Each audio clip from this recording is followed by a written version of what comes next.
non mi vedevi, non capisco perché ridevi, vorrei sapere i tuoi veri pensieri, cerco ancora una risposta, tra la folla è nascosta. La passione per la musica nasce da quando ero piccola, infatti suono il pianoforte e pratico canto da quando avevo 7 anni e inoltre ho iniziato anche a ballare hip hop da circa 5 anni. Questo dimostra infatti che ormai la musica fa parte della mia vita. Ora che non sono sola, posso essere me stessa senza paura.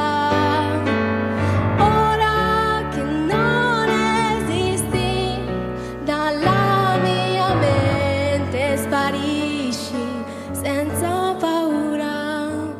Ho iniziato a studiare canto e dopo un po' di anni ho sentito l'esigenza di scrivere ciò che provavo. Infatti mi sono avvicinata al mondo della scrittura per crescere artisticamente ma anche personalmente. Avevo bisogno di tirar fuori quello che avevo dentro e scrivere canzoni me lo ha permesso. Che forse non sei in grado di fare ciò che ho superato, ma ne avevo già abbastanza di stare chiusa in una stanza, un bersaglio, non voglio essere. Scrivere per me è un modo per esprimere i miei sentimenti, ciò che provo e tutti i miei pensieri.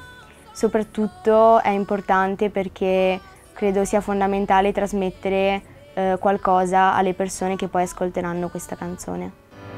Ora che non esisti, dalla mia mente sparisci senza paura.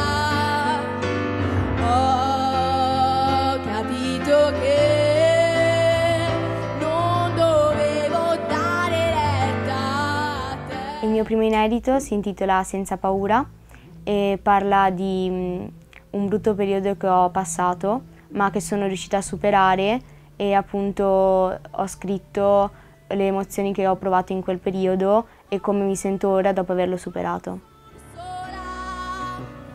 Il mio sogno più grande è di diventare una cantante e che la musica possa essere tutta la mia vita e anche possa diventare il mio mestiere. Magari mi piacerebbe partecipare ad un talent così da far scoprire la mia musica ad un ampio pubblico.